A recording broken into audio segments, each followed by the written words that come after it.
Assalamualaikum warahmatullahi wabarakatuh. Syukur alhamdulillah kami ucapkan, tak lupa solawat serta salam semoga senantiasa tercurahkan kepada junjungan kita Nabi Agung Muhammad Sallallahu Alaihi Wasallam, keluarga, serta para sahabatnya. Sahabat beriman, terima kasih telah mampir di channel Farid TCG. Semoga channel ini bisa memberikan banyak manfaat dan keberkahan untuk kita semua. Bagi yang sudah subscribe, kami ucapkan banyak-banyak terima kasih atas dukungannya selama ini. Bagi yang belum, ayo subscribe channel Farid TCG dan aktifkan lonceng notifikasinya agar tidak tertinggal update-update video selanjutnya. Jangan lupa untuk like, komen, juga share video ini sebanyak-banyaknya agar bermanfaat untuk orang banyak. Sahabat dimanapun Anda berada, tak seperti biasanya, pada kesempatan kali ini kami akan menyajikan 3 kisah sekaligus, 3 kisah sahabat Nabi Sallallahu Alaihi Wasallam yang masih ada hubungannya dengan kemiskinan dan kelaparan. Berikut adalah kisah-kisahnya, simak terus dan jangan di-skip, agar tidak gagal paham. Kisah pertama, kisah pertanyaan Nabi Sallallahu Alaihi Wasallam kepada para sahabat radhiyallahu anhum tentang 2 macam orang. Beberapa sahabat radhiyallahu anhum sedang duduk bersama baginda Rasulullah Shallallahu Alaihi Wasallam. Kemudian lewatlah seseorang di hadapan mereka, lalu baginda Nabi Shallallahu Alaihi Wasallam bertanya kepada mereka, bagaimanakah pendapat kalian tentang orang itu? Mereka menjawab, ya Rasulullah, ia tergolong orang yang terpandang. Demi Allah, jika ia melamar seorang wanita, tentu lamarannya tidak akan ditolak. Jika ia memberikan usulan, tentu akan diterima. Baginda Nabi Sallallahu Alaihi Wasallam berdiam diri setelah mendengarnya. Selepas itu, seseorang lainnya lewat di hadapan mereka. Baginda Nabi Sallallahu Alaihi Wasallam bertanya tentang orang itu. Mereka menjawab, ya Rasulullah, ia seorang muslim yang miskin. Jika ia meminang seorang wanita, tentu sulit untuk diterima. Jika ia mengusulkan sesuatu, maka akan ditolak. Jika ia berbicara, tidak ada orang yang akan mendengarnya.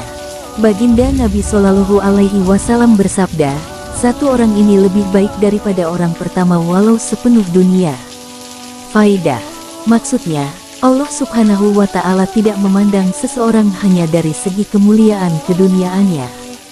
Seorang muslim yang fakir, yang tidak dihormati di dunia, perkataannya tidak didengar, di sisi Allah Subhanahu wa Ta'ala bisa lebih baik dari jutaan orang yang terpandang, yang ucapannya didengar, dan setiap orang siap untuk menaatinya. Tetapi di sisi Allah Subhanahu wa Ta'ala, ia tidak memiliki kedudukan apapun. Tegaknya dunia hanyalah keberkahan dari wali Allah.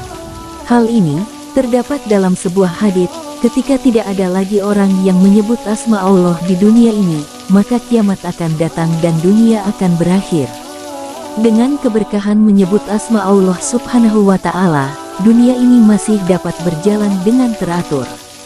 Kisah kedua, kisah derasnya kefakiran yang menimpa orang-orang yang mencintai baginda Nabi Sallallahu Alaihi Wasallam. Seorang sahabat datang menemui baginda Rasulullah Sallallahu Alaihi Wasallam dan berkata, ya Rasulullah, aku mencintaimu. Baginda Nabi Sallallahu Alaihi Wasallam menjawab, pikirkanlah dulu ucapanmu itu. Orang itu berkata lagi, aku mencintaimu, ya Rasulullah.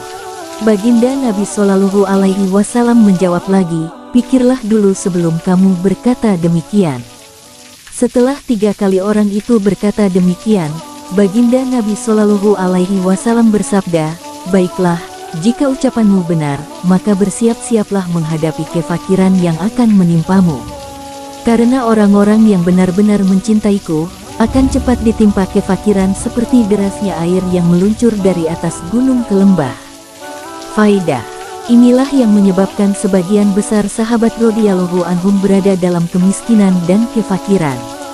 Para pembesar muhadisin, ahli tasawuf, dan fuqaha keadaannya juga tidak jauh berbeda. Kisah ketiga, kisah kelaparan pasukan Al-Anbar. Pada bulan Rajab tahun ke-8 Hijriyah, baginda Nabi Sallallahu Alaihi Wasallam mengirim pasukan muslimin sebanyak 300 sahabat radhiyallahu anhum ke sebuah tempat di tepi pantai yang dipimpin Abu Ubaidah radhiyallahu anhu.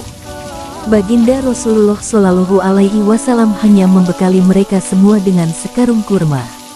Mereka menetap di sana selama 15 hari, sedangkan persediaan makanan mereka telah habis.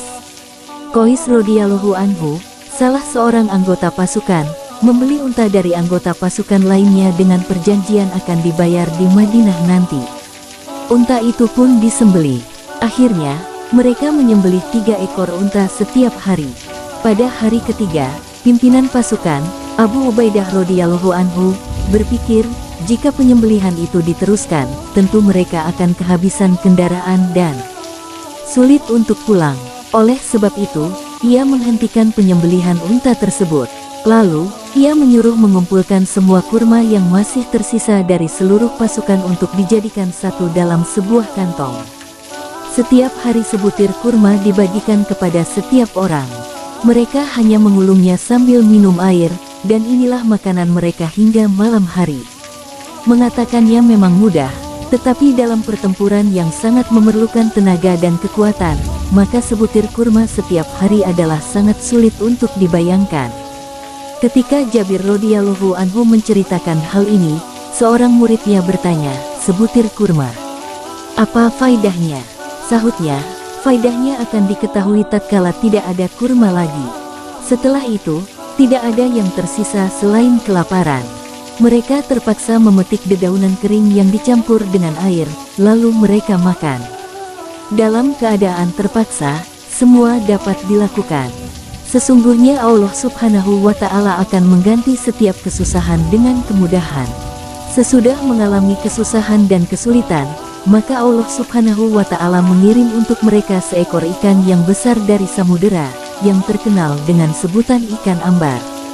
Demikian besar ikan itu, sehingga meskipun telah dimakan selama 18 hari tidak juga habis. Bahkan, mereka dapat membawa dagingnya saat kembali ke Madinah.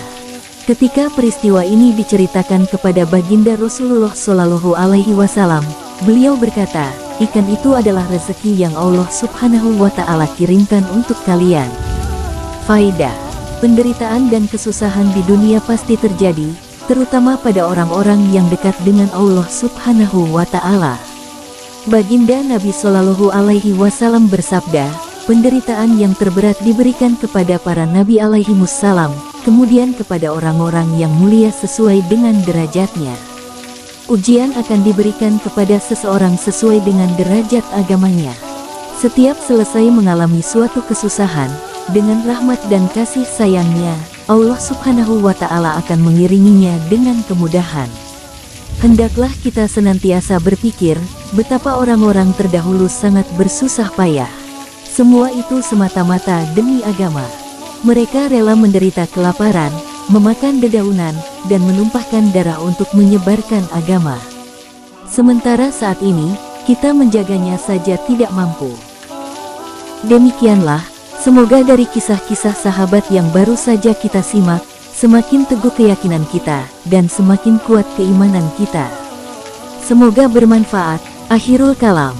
Wassalamualaikum warahmatullahi wabarakatuh.